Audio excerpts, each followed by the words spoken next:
Listening to the Stars, presented by Science at NASA. In 1947, shortly after the end of World War II, a young radio astronomer in Australia named Ruby Payne-Scott was observing the sun when a tremendous roar of static issued from the loudspeaker of her radio telescope.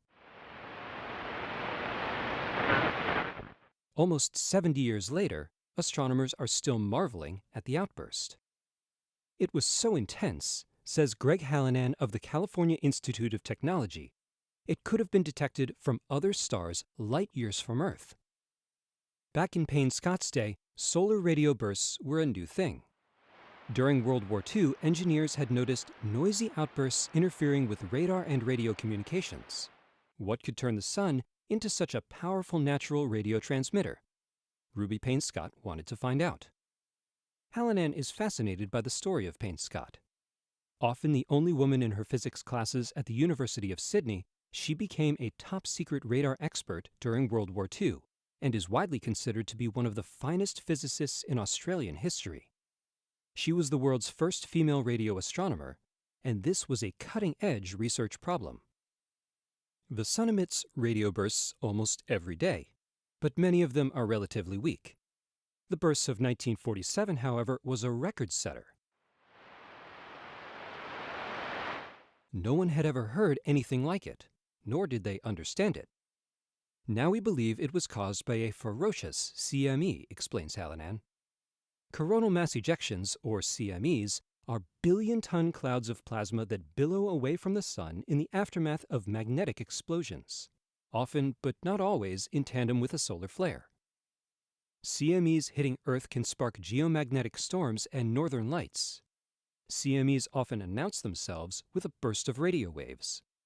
The emissions are caused by shock waves in the leading edge of the cloud, which plow through the sun's atmosphere at supersonic velocity. Today, NASA has a fleet of satellites in space to observe these explosions on the sun. Scientists work to better understand what causes them so we can protect our satellites from surges of unexpected radiation. But studying our sun has bigger implications as well. It gives us the insight into the workings of stars all around the galaxy. Fast forward to 2015. Deep in the heart of California's Owens Valley, a strange-looking telescope stands in the desert landscape. It is an array of 288 TP-shaped wire frames, staring into the sky overhead and hearkening back to the days of Payne-Scott. This new radio telescope, called the Long Wavelength Array, or LWA, is designed to detect the same kind of powerful outburst Payne-Scott recorded in 1947. Except not from the sun. We are looking for CMEs around other stars, explains Hallinan, the instrument's principal investigator. When the array began normal operations, it started mapping the sky every night, listening for shortwave radio bursts from more than 2,000 nearby stellar systems. Although rare, with such a large sample, these radio outbursts could be detectable on a regular basis. Hallinan says, we think we will be able to detect CMEs, especially from the active M-dwarf stars that make up 75% of our sample. But CMEs are just the beginning. The array might also find planets.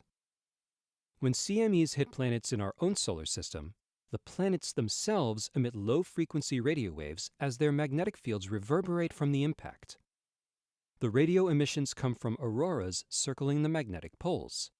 Any planet with a magnetic field can produce this kind of CME echo.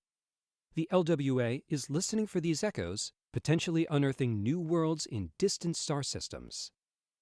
After some preliminary observations to test the hardware, the array went into full science mode in late 2015.